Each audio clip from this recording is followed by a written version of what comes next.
देखिए आपका अध्याय 6 हमें शुरू करना है और अध्याय 6 में जो दिया गया है हेडिंग आपका ये दस्तावेजी साक्ष्य द्वारा मौखिक साक्ष्य के अपवर्जन के विषय में। इसका मतलब ये हुआ कि आपका जहाँ डॉक्यूमेंट्री एविडेंस है वहाँ ओरल एविडेंस का अपवर्जन किया जाएगा, यानी कि मौखिक साक्ष्य आपका बाहर रखा जाएगा। बैठिए। इसकी पहले भूमिका देखिए। देखिए आपको बताया गया था कि जो एविडेंस होता है वह दो प्रकार का होता है। एक दस्तावेजी साक्ष्य होता है और एक मौखिक साक्ष्य। अब इसमें आपका जो बेस्ट एविडेंस होता है, पूछा भी गया है कि इसमें सर्वोत्तम साक्ष्य कौन होता है, तो दस्तावेजी साक्ष्य होता है।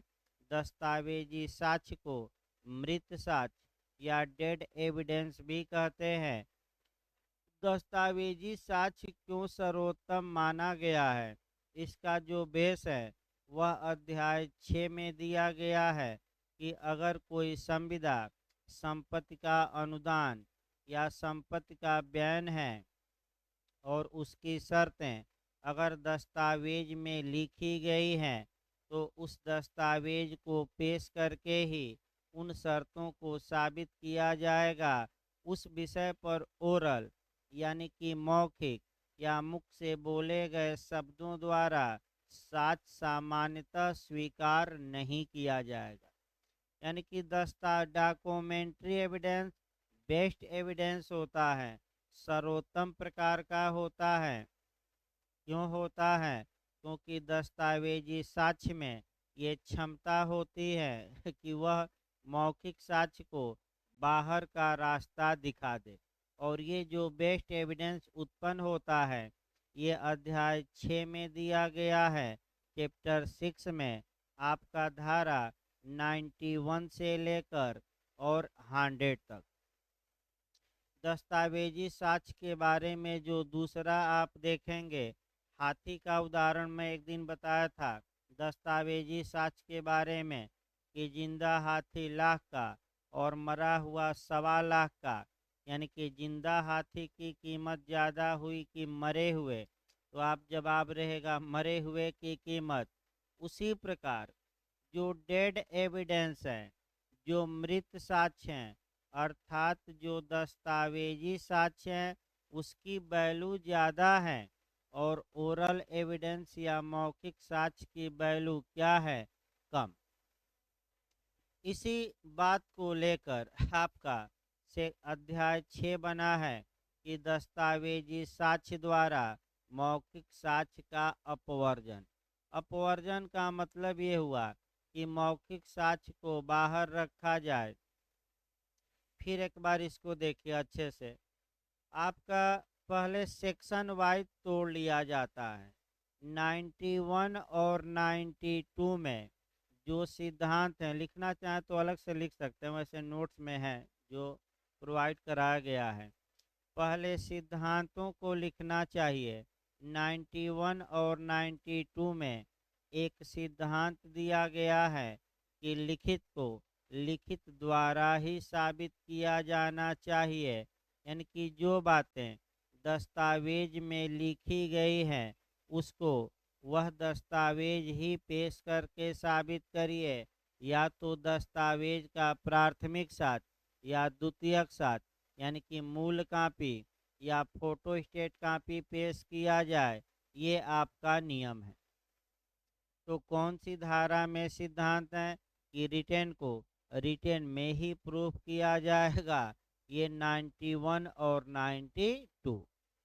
किसी भी डॉक्यूमेंट में, किसी भी दस्तावेज में जो एम्बिगुअस हो सकता है, जो त्रुटि हो सकती है, जो भूल हो सकती है, जो गलती हो सकती है, वह दो प्रकार की गलती हो सकती है। यानी कि किसी भी दस्तावेज में गलतियां कितने प्रकार की हो सकती हैं, अब आगे आइए। दो प्रकार। एक गलती पेटेंट कहा जाता है, पेटेंट यानी कि प्रत्यक्ष। और एक गलती को लेटेंट कहा जाता है, यानी कि अप्रत्यक्ष। तो प्रत्यक्ष गलती का और अप्रत्यक्ष गलती को थोड़ा उदाहरण से समझने का प्रयास करिए। दूसरा उदाहरण, तब इसको सेक्शन वाइज देखा जाए। मान लीजिए एक व्यक्ति है और उसका चेहरा ही कुरूप है, तो ये डायरेक्ट मिस्टेक हुआ या संदिग्धता या त्रुटि हुई, इसे पेटेंट डिफेक्ट कहेंगे या प्रत्यक्ष त्रुटि, प्रत्यक्ष संदिग्धता या प्रत्यक्ष गलती कहेंगे। अब लाख क्रीम पाउडर वह लगाए, उस क्रीम पाउडर का कोई असर होने वाला नहीं। तो यानी कि इसका मतलब ये हुआ कि अगर किसी दस्तावेज में गलती ऐसी है जो प्राइमा फेसाई, प्रथम दृष्टया, सरसरी तौर पर, एक नज़र पर, पहली नज़र में ही देखने से पकड़ में आ जाए, तो उस गलती को सुधारने के लिए कोई साक्ष्य ग्राह्य नहीं होगा और दस्तावेज में उस गलती को सुधारा नहीं जा सकता। या जैसे कि चेहरा ही आपका कुरूप है तो लाख क्रीम पाउडर लगाइए, वह सही हो सकता है कि नहीं? नहीं हो सकता। दूसरी गलती जो होती है वह इनहेरेंट डिफेक्ट होता है, अंतर्निहित संदिग्धता होती है, अंतर्निहित त्रुटि होती है जो ऊपर से दिखाई नहीं देती। इसको कहते हैं मन में खोट है। यानी कि भले चेहरा सुंदर हो लेकिन मन में क्या है? खोट है। तो वह गलती, मन में अगर खोट है तो ब्रेन वॉश करके सुधारा जा सकता है, मन को ठीक किया जा सकता है, चेहरे को नहीं। सेम उसी प्रकार कानून में आप आइए, जो ये चेहरे वाली गलती है, इस गलती को आपका पेटेंट डिफेक्ट कहते हैं। इसको सुधारा नहीं जा सकता। ये जो प्रावधान है धारा आपका 93 और 94 में है। तो प्रत्यक्ष त्रुटि किस धारा से संबंधित है? पूछ ले, सेक्शन भी पकड़िए, 93 और 94। और जो अंदरूनी गलती है यानी कि जो मन की गलती है, यानी कि जो लेटेंट डिफेक्ट है दस्तावेज में, जो अंतर्निहित त्रुटि है, उस सेक्शन पहले पकड़िए, किस सेक्शन से किस सेक्शन में है। तो 3 अगला सेक्शन बढ़ जाना है, 95, 96 और 97। तो अगर पेटेंट डिफेक्ट पूछे तो पहले सेक्शन पकड़ने का प्रयास करिए। 93, 94 लेटेंट पूछे, अंतर्निहित या समाहित या निहित पूछे, तो आपका जवाब रहेगा 95, 96 और 97। ये 3 याद रखिएगा। इसके बाद आपका, माने आगे हम बताएंगे, इसके बाद आपका पूरक धाराएं, सप्लीमेंट्री सेक्शन इधर पूछा जाता है। तो आपका 91 की पूरक धारा कौन है? तो 92। यानी कि ऐसे क्वेश्चन बन सकता है कि 92 किसका सप्लीमेंट्री आपका कह सकते हैं कि प्रावधान है। तो जैसे ही आपका 92 आए कि 92 किसकी पूरक धारा है, तो आप बताएंगे 91 की। और अगर ये पूछे कि 92 की पूरक धारा कौन है, 99, या घुमाकर भी पूछ देता है कि 99 किसकी सप्लीमेंट्री सेक्शन है, तो 92। फिर एक बार हम बता रहे हैं, 91 की पूरक धारा 92 है और 92 की पूरक धारा 99। तो 91 और 92 में जो प्रिंसिपल है कि रिटेन को रिटेन द्वारा साबित किया जाए, लिखित को लिखित द्वारा ही साबित किया जाए, इसको तो हम बाद में पढ़ाएंगे क्योंकि समय लग जाएगा पढ़ाने में। लेकिन किसी दस्तावेज में जो गलती हो सकती है वह जरूर आज पढ़ाया जाएगा और वहीं शुरू किया जाएगा कि दस्तावेज में जो गलती हो सकती है वह 2 प्रकार की हो सकती है, एक पेटेंट और दूसरा लेटेंट। पेटेंट फिर एक बार देखिए, एक एक गलती देखा जाए।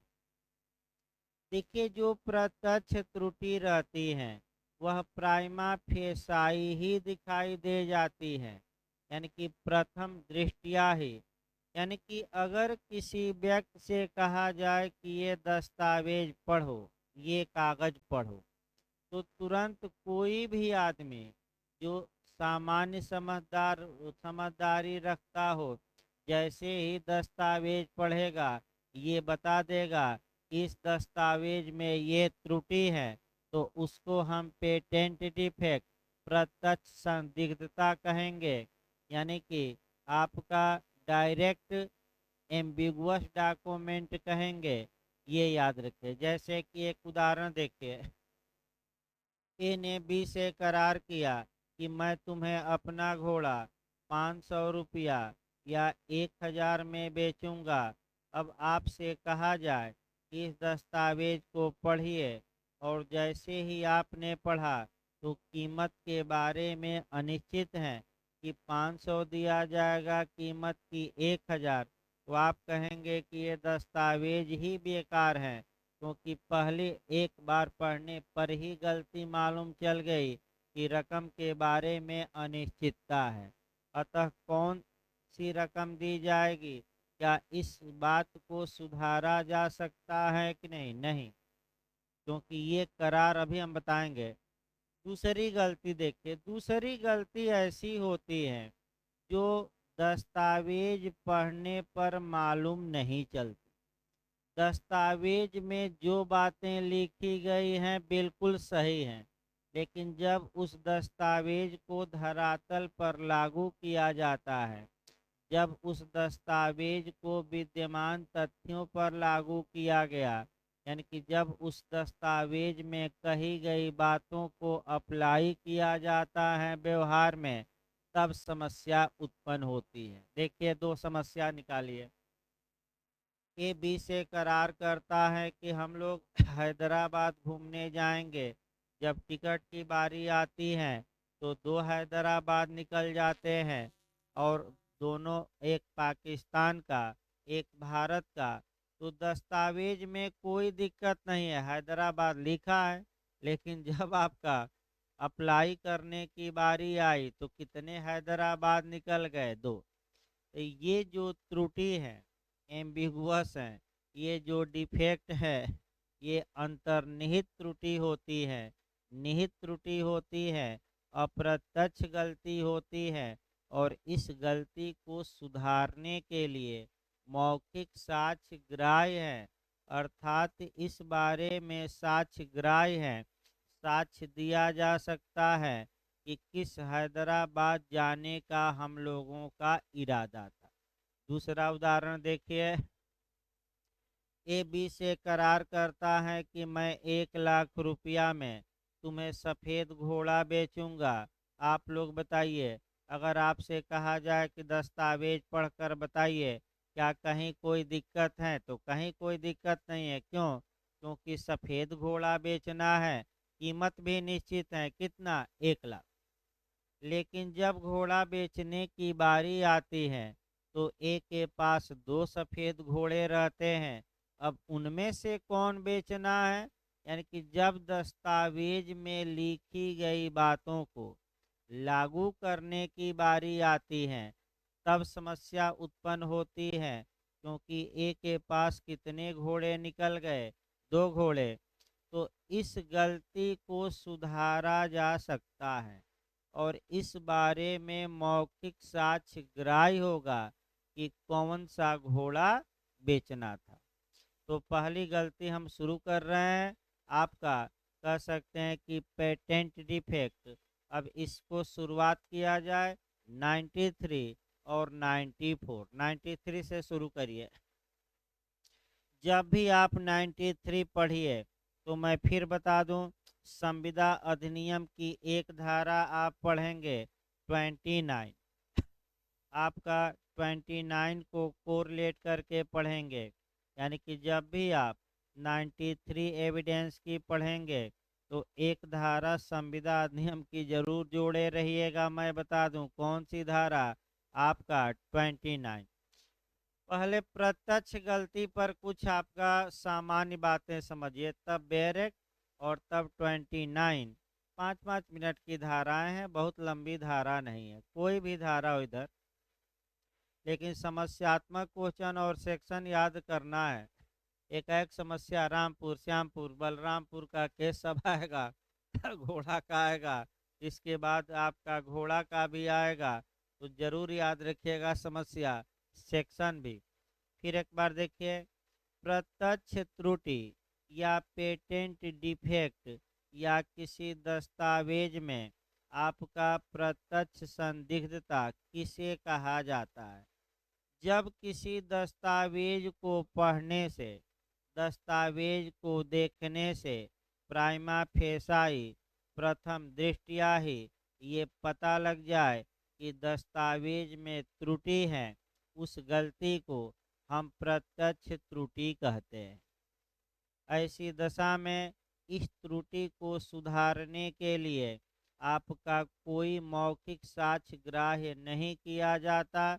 इसका कारण यह है कि जब पक्षकार दस्तावेज तैयार कर रहे थे, जब पक्षकार संविदा कर रहे थे, तो उनको इस गलती का एहसास था और उसी समय दस्तावेज तैयार करते समय ही ये गलती क्या कर लेते, सुधार लेते।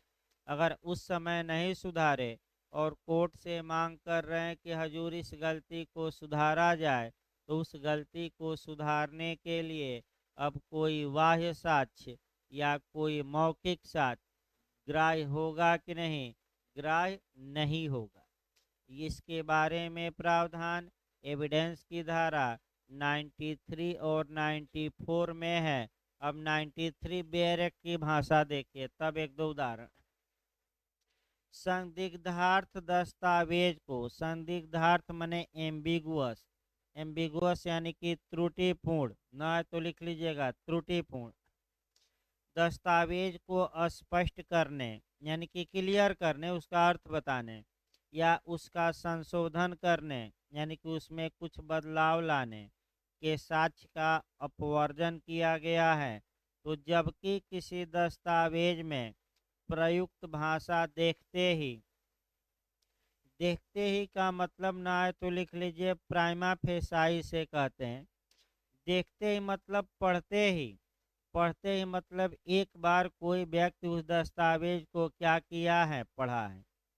देखते ही संदिग्धार्थ या त्रुटिपूर्ण है यानी कि एम्बिगुअस है या उसमें गलती मालूम चल गई, यानी कि पहली नज़र में गलती मालूम चल गई। इसका मतलब ये हुआ कि चेहरा कुरूप था, लड़की गई लड़के को देखने और जैसे ही देखी शादी से डिनाई कर दी, तो ये जो त्रुटि है ये प्राइमा फेसाई दिखाई दे रही है, ये प्रत्यक्ष त्रुटि है। अब इस त्रुटि को क्रीम पाउडर लगाकर सुधारा जा सकता है कि नहीं? तो उसी प्रकार इस त्रुटि को भी सुधारा।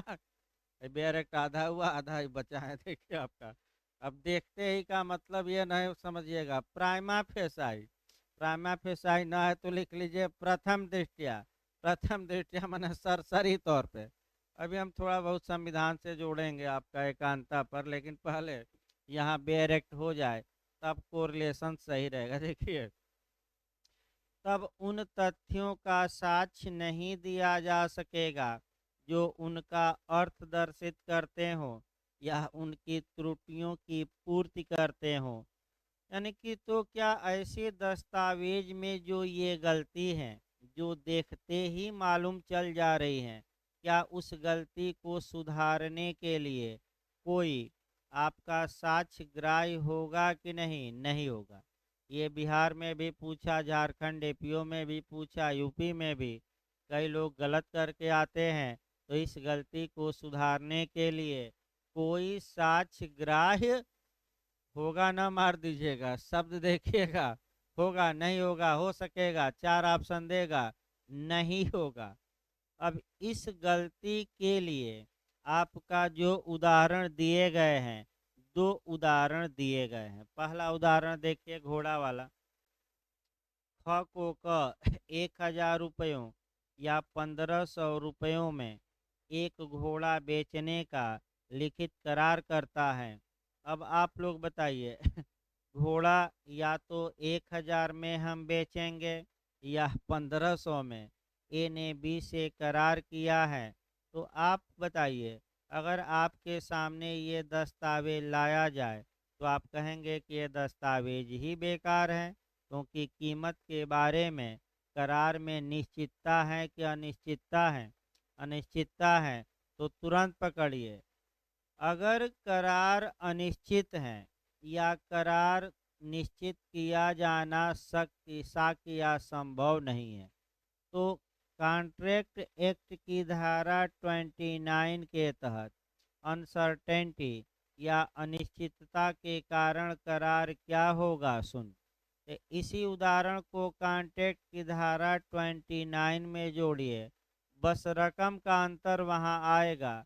यहाँ 1000 1500 दिया है, वहाँ रकम कुछ कम हो जाएगी, 500 और 1000। लेकिन उदाहरण घोड़े का ही है। देखिए वहाँ भी उदाहरण मैं बता रहा हूँ।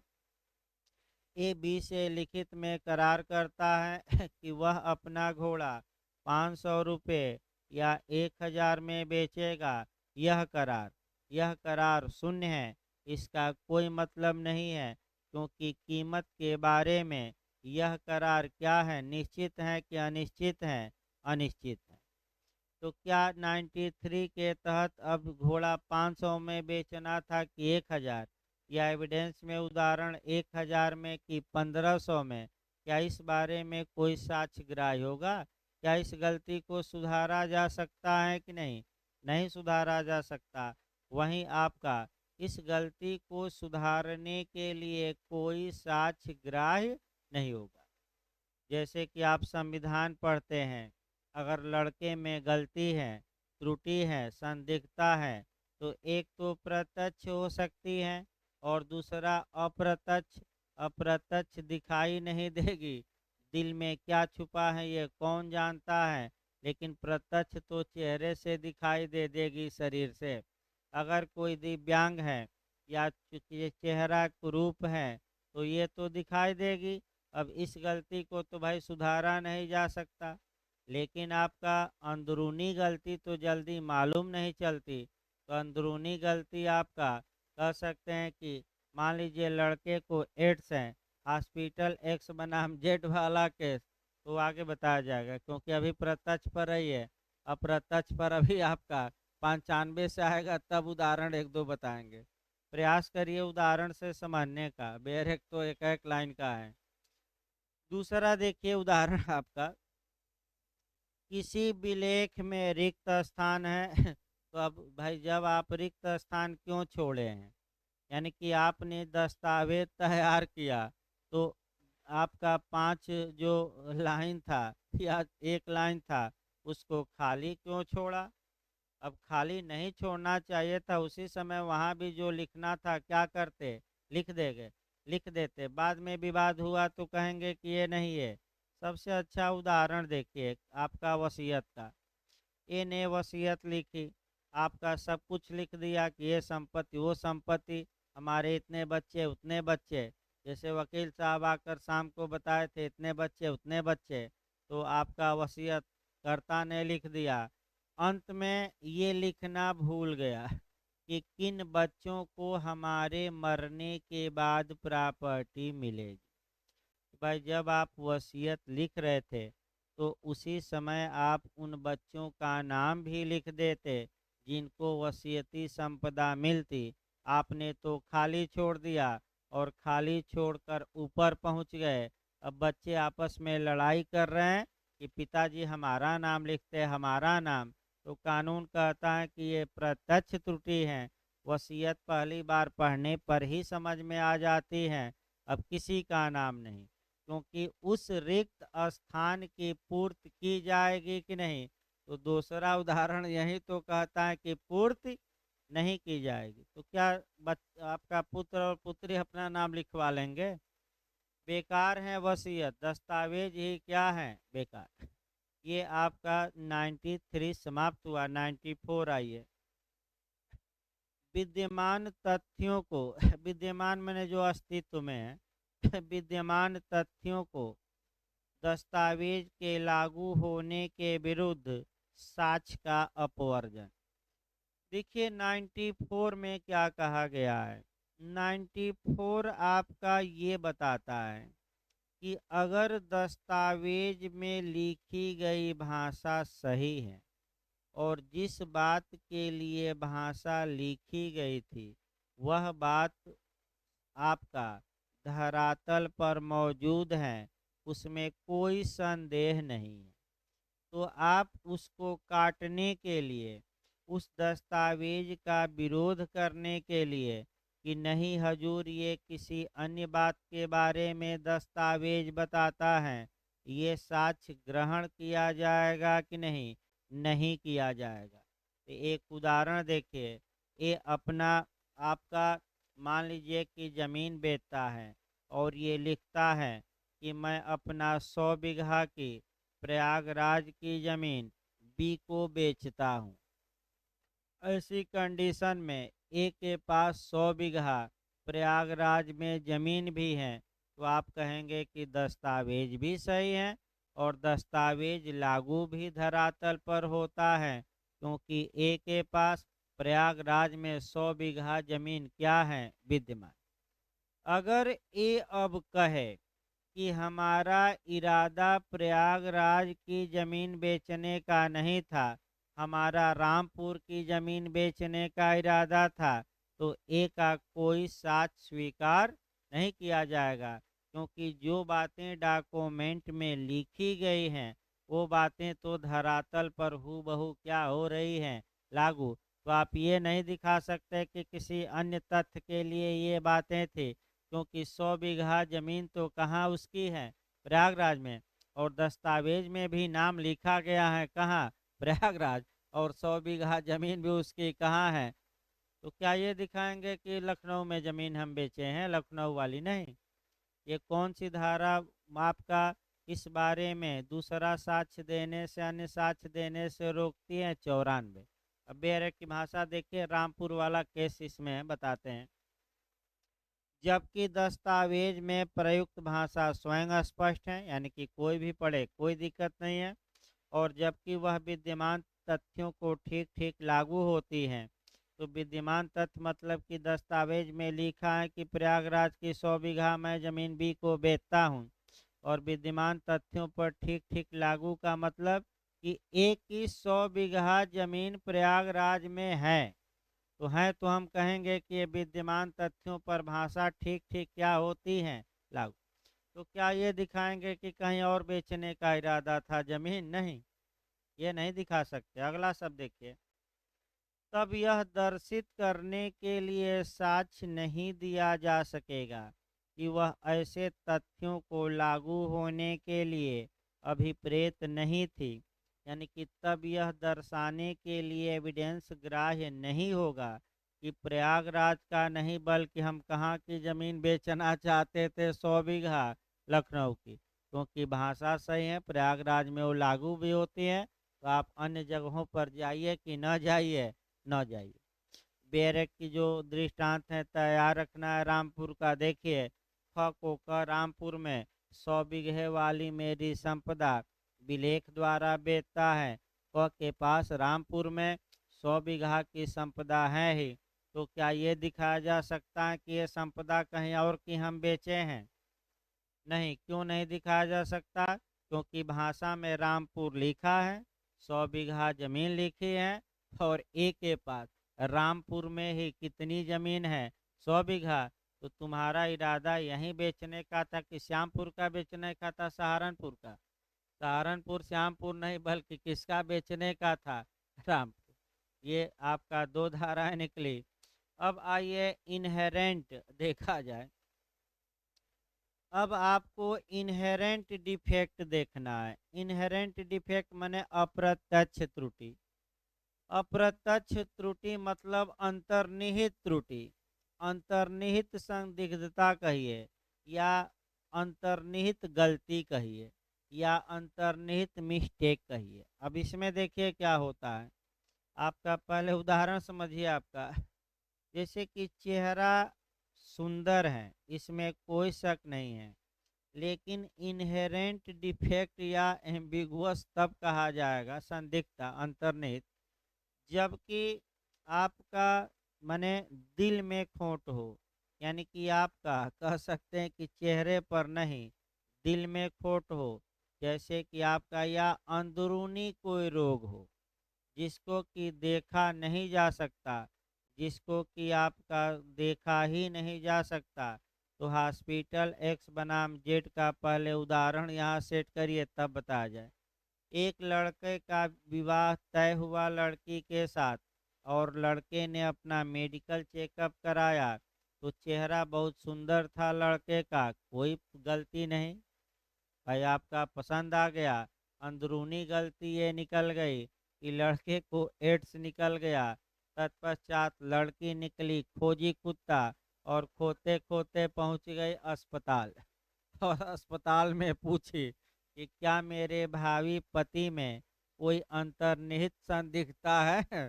अब अंतर्निहित मैंने क्या कोई अंदरूनी दोष है, आप बताइए, क्योंकि ये चेहरा तो बड़ी सुंदर है लेकिन अंदर क्या है कौन जानता है। तो ऐसी कंडीशन में डॉक्टरों ने बता दिया कि भावी पति को तुम्हारे क्या है, एड्स हैं।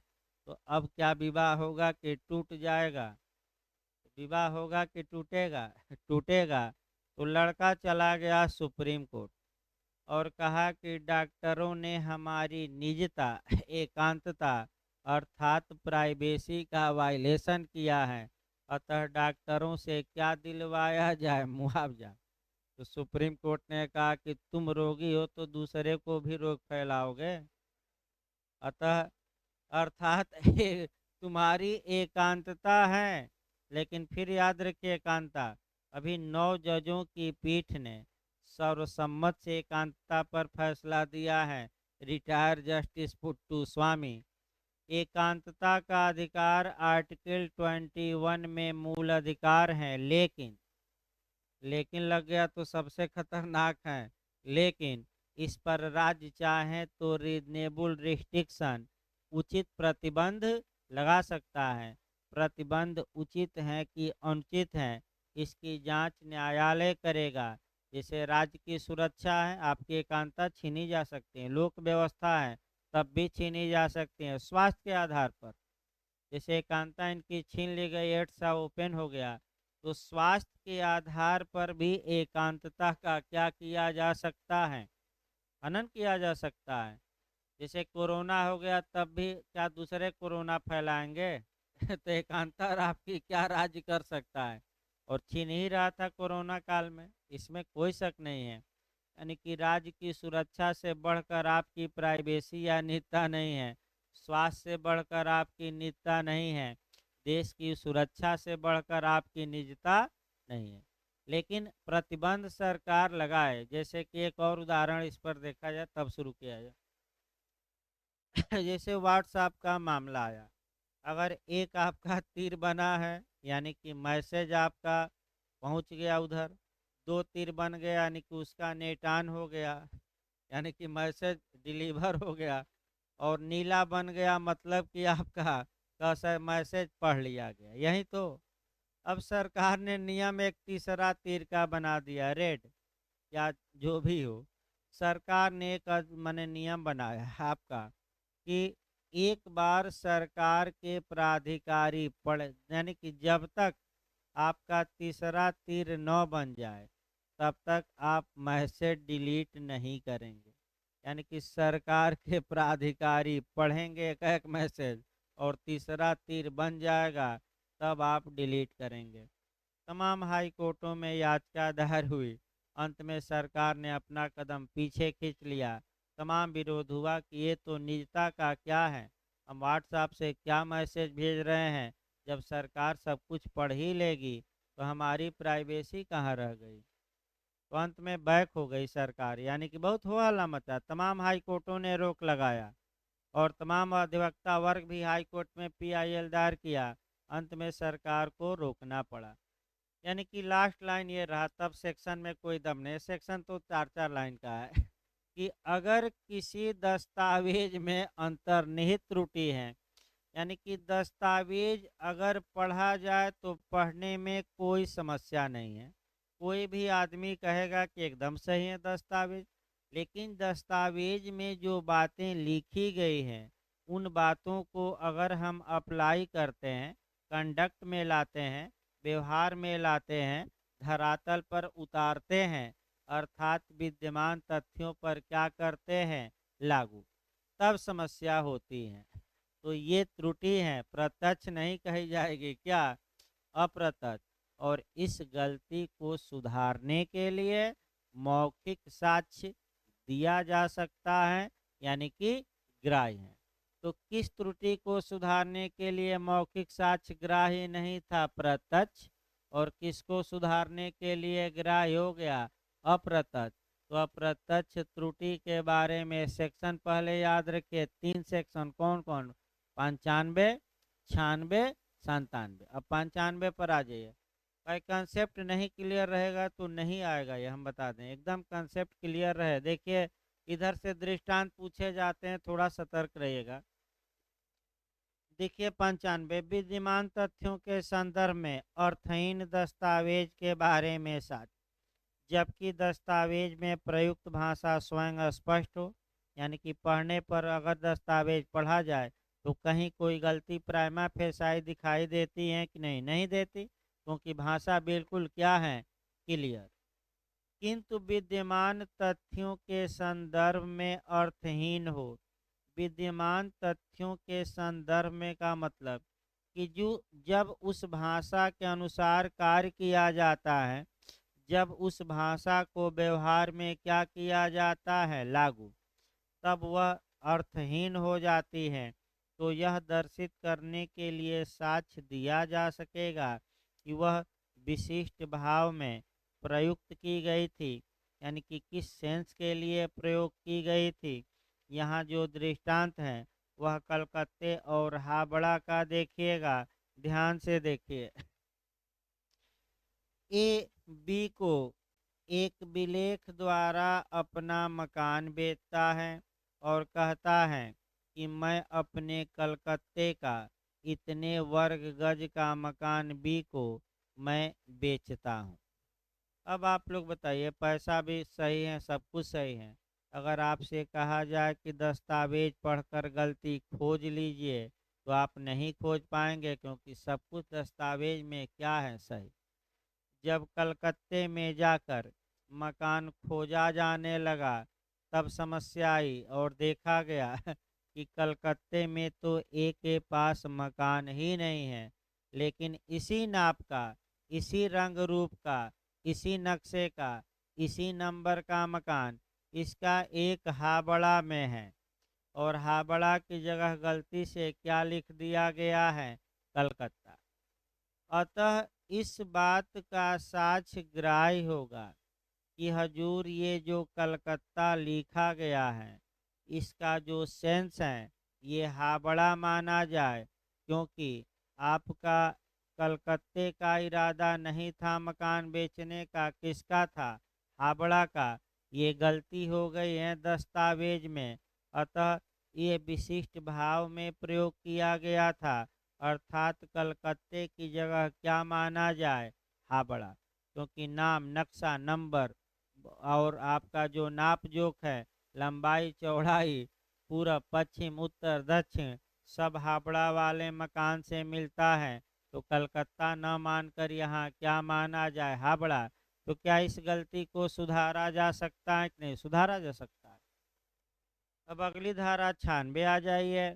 उस भाषा के लागू होने के बारे में साक्ष्य, जो कई व्यक्तियों में से केवल एक को लागू हो सकती है। तो यहाँ सफ़ेद घोड़ा। अब देखिए यहाँ आपका दस्तावेज में भाषा एकदम सही है। जब उस भाषा को विद्यमान तथ्यों पर लागू किया जाता है, तो वह एक से अधिक व्यक्तियों या एक से अधिक वस्तुओं पर लागू हो रही है। तो ऐसी दशा में मौखिक साक्ष्य दिया जा सकता है कि आखिर किसके लिए यह भाषा प्रयोग की गई थी। दो उदाहरण जरूर याद रखिए, यहाँ से क्वेश्चन बनता है। पहला घोड़ा वाला है, और दूसरा हैदराबाद वाला। याद रखिएगा, आपका 96 में कौन कौन सा उदाहरण है? पहला घोड़ा वाला और दूसरा हैदराबाद। घोड़ा का देखिए मैं बता चुका हूँ दोनों। ए बी से लिखित में करार करता है कि हे बी, मैं अपना सफ़ेद घोड़ा तुम्हें 1000 रुपया में बेचूंगा। अब आप लोग बताइए, आपसे ये दस्तावेज दिखाया जाए तो क्या कहीं कोई दस्तावेज में गलती दिख रही है? प्राइमा फेसाई नहीं। लेकिन जब घोड़ा बेचने की बारी आई तो पता लगा कि ये शब्द तो दो घोड़ों पर लागू होने लगे, क्योंकि ए के पास कितने सफ़ेद घोड़े थे? दो। तो अब इस बारे में साक्ष्य मौखिक ग्राह्य होगा कि दो सफ़ेद घोड़ों में से किस घोड़े को बेचने का इरादा था। ये गलती सुधारी जा सकती है कि नहीं? सुधारी जा सकती है। और मौखिक साक्ष्य गलती सुधारने के लिए ग्राह्य होगा कि नहीं? होगा। इसी प्रकार हैदराबाद कहिए तो बताया जाए, नहीं तो मैं बताया भी था। आपका हैदराबाद का उदाहरण बता ही देते हैं, 1 मिनट की बात है। ए बी से करार करता है कि हम लोग हैदराबाद घूमने जाएंगे। जब टिकट की बारी आती है तो एक सिंध का हैदराबाद, एक भारत का हैदराबाद निकल आता है। अब किस हैदराबाद जाना था? क्या इसको गलती को सुधारने के लिए मौखिक साक्ष्य ग्राह्य होगा कि नहीं? होगा। तो 96 भी आपका हो गई। 97, 97 में न 3 में न 13 में आपका याद रखिए, न इधर का न उधर का। कहा जाता है कि धोबी का कुत्ता, न घर का न घाट का। यानी कि न 3 में न 13 में। जैसे कि आपका अभी भी आपका दो चार लड़के ऐसे हैं जो आपका हर एक कोचिंग में 5 दिन उस कोचिंग में उछल कूद मचाएंगे, 5 दिन उस कोचिंग में, 5 दिन उस कोचिंग में। और जब 31 जनवरी पार हो जाएगी तब हाय तौबा मचाएंगे और जाकर घर पर बैठकर अध्ययन करेंगे 10 दिन कि अब बहुत हो गया उछल कूद। जैसे बंदर उछल कूद कर रहा था कि मैं ही राजा हूँ, मैं न्याय करूँगा, बस पेड़ को हिला रहा था लेकिन नीचे नहीं आ रहा था। और कहा कि मैं तो पूरा प्रयास किया इस डाल से उस डाल तक कूद कर, कितना फल गिरा दिया, कितने पत्ते तोड़ दिए, फिर भी अब शाम हो गई, कल न्याय होगा। भाई एक जगह स्थिर होकर पढ़िए। कहानी का मतलब ये हुआ, अब इधर उधर घूमने का समय। वैसे भी मैं बता दूं, इस बार प्री निकालना टेढ़ी खीर होगी, क्योंकि आपको फिर हम बता रहे हैं, एक एक छोटी छोटी बातों पर गौर करिए और आपका अच्छे से एक एक क्वेश्चन को देखिए, क्योंकि इस बार आपका प्री निकालना थोड़ा कठिन है। जो ये सोचकर बैठ गया कि पिछली बार निकल गया था इस बार भी निकल जाएगा, तो जो लड़के आ रहे हैं नए, नए स्टाइल से पढ़ रहे हैं, आपका पुराने लोग पुराने बैठ कर रखे हैं, नए लड़के नए भी मेहनत कर रहे हैं, कुछ नई बातें जान रहे हैं। तो आपको मैंने सतर्क रहना है और सतर्कता सतर्कता बरतते हुए क्वेश्चन करना है। जहाँ भी टेक्निकल क्वेश्चन आ सकता है, तमाम क्वेश्चन धीरे धीरे बताए जा रहे हैं। फिर एक बार इसको बैक होया जाए, न 3 में न 13 में, तो इसको ज़्यादा बेरेक्ट नहीं पढ़ा जाता है 97 का। बस ये जानना है कि दस्तावेज की भाषा में कोई गलती नहीं है, लेकिन जब दस्तावेज की भाषा को विद्यमान तथ्य यानी कि जो धरातल पर क्या है मौजूद, वहाँ अप्लाई किया जाता है, तब कुछ बातें दस्तावेज की एक स्थान पर लागू होती हैं और कुछ बातें दूसरे। जैसे कि उदाहरण के रूप में, ए ने अपना मकान बी को बेचा, मान लीजिए प्रयागराज में। अब समस्या ये आ गई कि दस्तावेज में जो मकान नंबर दिया गया है वह लखनऊ वाला, जो नाप जोख दी गई है प्रयागराज वाला, यानी कि न 3 में न 13 में। यानी कि भाषा का कुछ हिस्सा प्रयागराज वाले मकान पर लागू हो रहा है और नंबर इत्यादि नापों कहाँ लागू हो रहे हैं? लखनऊ वाले मकान पर। तो क्या इस बारे में साक्ष्य ग्राह्य होगा कि कौन सा मकान बेचने का इरादा था? ग्राह्य होगा। 97 के तहत क्या होगा न 3 में न 13 में, तो एक में जाना पड़ेगा। या तो 3 में जाइए या 13 में। त्रिशंकु जैसे बीच में आप लटक सकते हैं कि नहीं? नहीं। तो देखिए आपका जो दिया गया है, आपका दृष्टांत से पकड़ने का प्रयास करिए। दृष्टांत आपका उल्टा सीधा थोड़ा है। देखिए आपका कई लोग तो दृष्टांत ही पढ़ते पढ़ते भूल जाएंगे कौन क्या है। इसलिए देखिए आपका सही मैं बता रहा हूँ, आप भी पढ़ेंगे तो भूल जाएंगे। अब दृष्टांत एक एक शब्द का उदाहरण देखिए। ख को मेरी भ में स्थित म के अधिभोग में भूमि बेचने का क करार करते, करार कहाँ अभी एक छोड़ देंगे क कहाँ गया यानी कि क यानी कि ए, क को ए बना लिया जाए। देखिए अब भाई गलती हो जाती है यहाँ। ए, देखिए ए, ख को, ख को का मतलब ये हुआ कि बी को, ख को का मतलब यहाँ क्या हुआ? बी को। ए बी से करार करता है कि मेरी भ में स्थित भ अब बना लिया जाए भ यानी कि सी में स्थित यानी कि ये स्थान का नाम है। भ किसका नाम है? तो स्थान बना लिया जाए प्रयागराज, प्रयागराज ही बना लिया जाए। चलिए, भ में स्थित म के अधिभोग में, यानी कि जो प्रयागराज में जमीन है वह म के अधिभोग में है, यानी कि डी के कब्जे में है। फिर एक बार इसको समझिए, थोड़ा मैंने आपका उलझाव लिखा है। यानी कि ए बी से अपना मकान बेचने, जमीन बेचने का करार करता है। वह जमीन किस स्थान पर है? भ में, यानी कि प्रयागराज में। और किसका कब्जा है उस पर? म का। तो म को हमने क्या बना दिया है? डी। अब आगे देखिए, क के पास भ में स्थित भूमि है। इसका मतलब क के पास प्रयागराज में भूमि है, किंतु वह म के कब्जे में नहीं है। तथा उसके पास म के कब्जे वाली भूमि है, किंतु वह भ में स्थित नहीं है। इसका मतलब ये हुआ कि एक ही प्रयागराज में तो जमीन है, लेकिन किसके कब्जे में नहीं है? डी की। और डी के कब्जे में एक जमीन है किसी अन्य स्थान पर, यानी कि कहाँ है? लखनऊ में। अब बताइए, भाषा का कुछ हिस्सा तो प्रयागराज वाले मकान पर लागू हो रहा है और कुछ हिस्सा कहाँ वाले मकान पर? मैंने अपने मन से बना दिया गया अन्य स्थान, मतलब कौन? अन्य में कोई स्थान बनाना पड़ेगा, तो कौन बनाया गया? लखनऊ।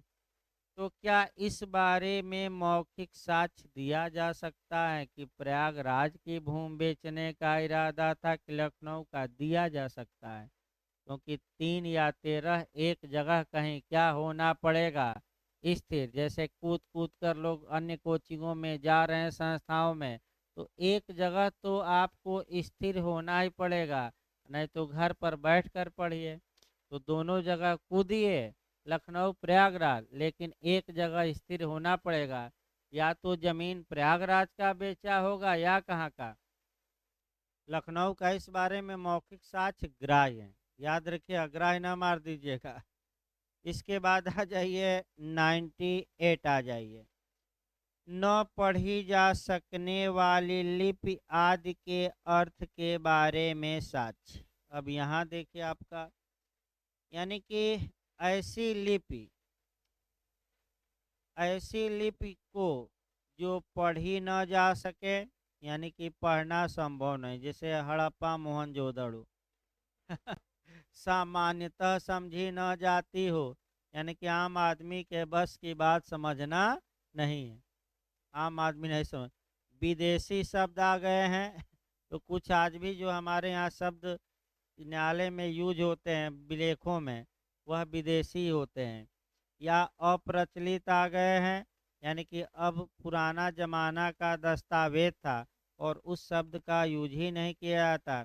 पारिभाषिक या स्थानिक या प्रांतीय शब्द आ गए हैं। स्थानिक यानी कि लोकल वर्ड यूज किया गया है, या प्रांतीय मतलब कि केवल एक राज्य में वो शब्द यूज होता है, दूसरे में नहीं।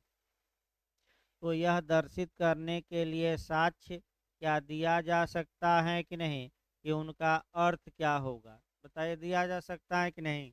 दिया जा सकता है। जैसे कि एक लोकल अर्थ, एक उदाहरण हम बता रहे हैं, उतना तो बताना संभव नहीं है। और इसमें जो उदाहरण दिया गया है बेहरक में, रट्टा मारकर जाना है। दिमाग न लगाइएगा, हम फिर बता रहे हैं। जो हम अभी उदाहरण 98 का बताएंगे, उसको आपको रट कर जाना है, अपना दिमाग न लगाइएगा, क्योंकि उल्टा उसमें दिया है। तो कुछ बातें सीधी नहीं उल्टी चलेंगी, उसको ये मान कर चलना है प्री के लिए कि आएगा तो यहीं हम मारेंगे। इसके अलावा भले हमें समझ में ना आए, क्योंकि जो बेरक में है वहीं हम मारेंगे, भले हमें समझ में आए या ना आए।